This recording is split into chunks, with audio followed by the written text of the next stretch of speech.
Hi guys, and welcome to another episode of Kabir Considers. In this video, we're going to react to the Manhattan District Attorney. They're going to file a formal request to hold Trump in contempt. So I'm guessing this is related to maybe Trump wanting to go to his son Barron's high school graduation. So this is obviously related to the charges. You know, I think it was the business, I think whether it was fraud or something like that, related to Stormy Daniels, the payments. If it's purely about allowing Trump to go to the graduation, I think, because I heard that Bill Clinton was able to go to his daughter Chelsea's graduation while he was also under a legal inquiry. I think if that's the case, you've got to apply the law fairly and evenly. If you allowed Bill Clinton to go to his daughter's graduation, you've got to allow Trump to go to his son's graduation, because you can't pick and choose where the law applies. That's the thing about the law. Like, that's the thing that makes it so great, because once a precedent is set, you just know how to deal with any new cases, because we already know how we dealt with that one case that set the precedent. If you start picking and choosing, it just makes the whole thing very, very messy. And good afternoon, everyone. I'm Kira Phillips. Today on ABC News Live, targeting witnesses before they even testify. We're only in day 2 of jury selection, and Donald Trump is already calling Michael Cohen and Stormy Daniels sleazebags. And he's violating the judge's limited gag order and now forcing the Manhattan DA's office to file a formal request to actually hold Trump in contempt. This hush money case already making history, as this is the first time a... Okay, so this is not about the graduation. This is about some name calling.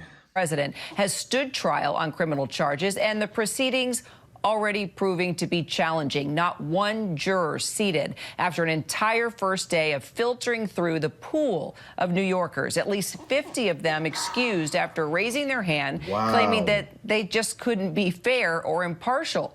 This case, years in the making, and all stemming from those allegations that Trump made hush money payments to porn star Stormy Daniels just prior to the 2016 election in an effort to conceal an alleged affair.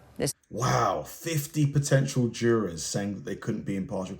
I mean, it's going to be so difficult to find people who don't align, whether it's left or right politically, you know.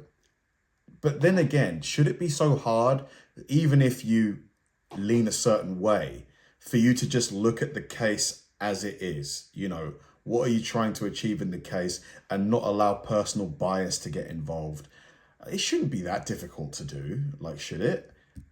First of 4 criminal cases involving Donald Trump to go to trial as he continues to make his bid to return to the White House. We have team coverage with our senior investigative correspondent, Olivia Rubin, outside the courthouse. She joins me along with executive editorial producer John Santucci and our legal contributor and trial attorney, Brian Buckmeyer. Olivia, why is jury selection moving at such a slow pace? Well, Kira, they have a lot to get to and a lot to tease out of these jurors. And I think one thing that is really contributing to the length of this process is the questionnaire that each juror is filling out one by one, or I should say answering one by one in the courtroom in front of Donald Trump. So just to sort of put in a picture of how this is working, they're bringing in one panel of jurors. Remember, we started with 96. The judge is giving them pre-instructions, which took about another 30 minutes. Then some of them dismissed themselves. Everyone knows the number. About 50 took themselves out. And then it left with about 50 to tick through the juror questionnaire one by one. And then you go into the individual questioning. So there's a lot to do there. And I'm reminded of the process when they were picking the jury for Donald Trump's civil E. Jean Carroll case, which, again, a lot less on the line there. It's civil. It's not a criminal case. But what they did that was different was it wasn't that one by one process of having every juror answer the questionnaire. So I think that it is what is taking up a lot of the So time much here. But time. it does seem, and we'll have to see which way Judge Marchand takes it. It does seem like after this lunch break, which is ending any minute now, they are going to start getting into striking some of these jurors, because it appears that Todd Blanche, Trump's attorney, and Joshua Steinglass, the prosecutor, each finished their questioning of the 18 jurors that were in the room. So now they each have an opportunity to strike who they did not like, and then you would go into the next batch. So potential here after this lunch break to move the process forward a little bit there. Goodness me, it sounds like such a tedious process, like going through each single person one by one. But I guess that's the best and most thorough way to do it. But there's just no way to be quick about that kind of thing. Brian, how long do you think this could take? And tell us more about these questionnaires and just the type of questions and why this is becoming a bit challenging day two. Here in my mind, thinking that we're only going to be in court 4 days a week, I can see us not going just into next week, but the following week. We're going to continue to follow that process that Olivia so eloquently laid out for us of trying to whittle down a large group, first with the judge's orders and instructions. They self-select themselves out. Then you're going through the peremptory challenges and forecast challenges. Both are two different types of strikes. But what I will say is, in terms of why it's taking so long, is this is the process. We in the criminal justice system, especially in New York City and the courts that I've been in, we really want to make sure we get it right. That if someone's liberty is on the line, that there's not a single juror that is biased. There's not a single... Absolutely. No stone left unturned. Definitely. Because if they make a mistake, the whole case can get tossed. Perhaps has to start again, which would just take a huge amount of time. Yeah.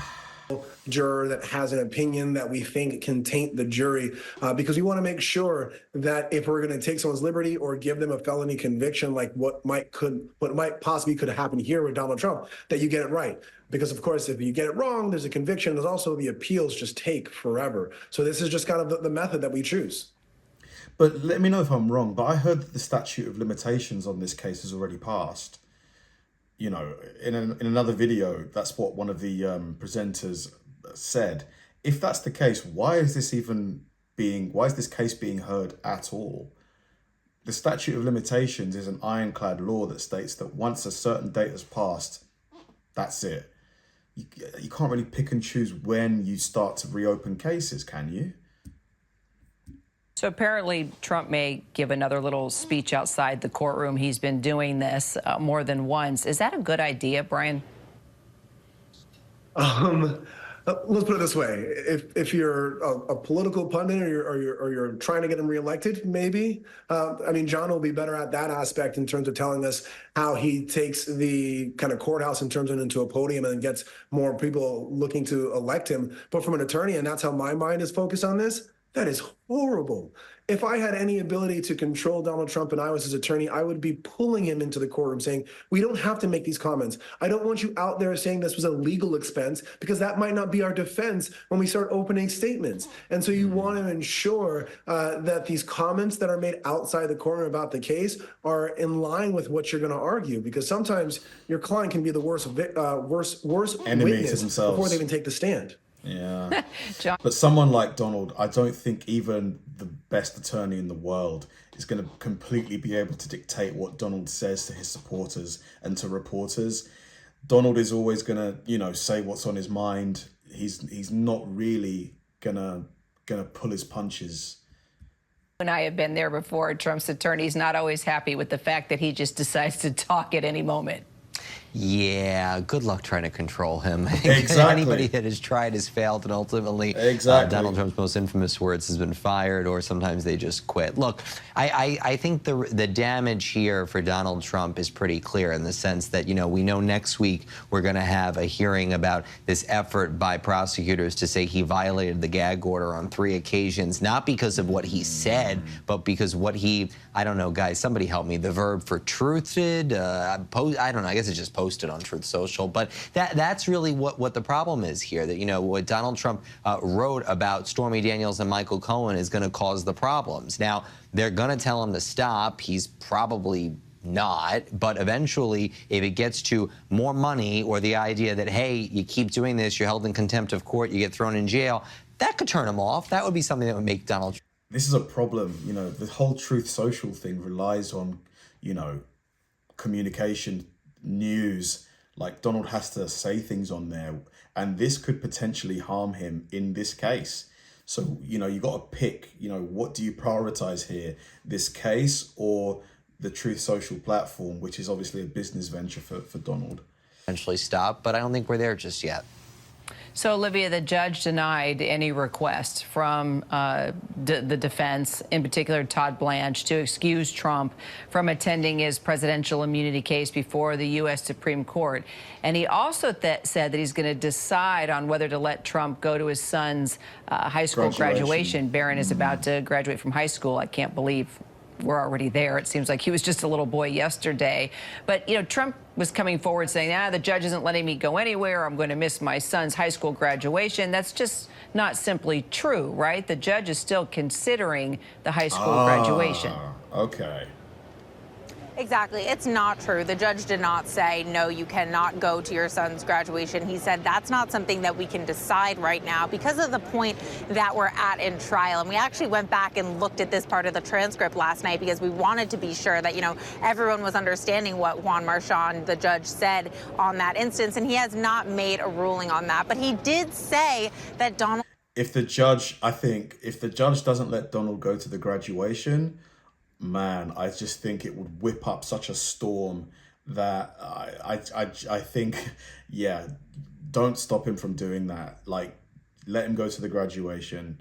Plus, I also think it's the right thing to do, considering Bill Clinton was allowed to go to his daughter's graduation.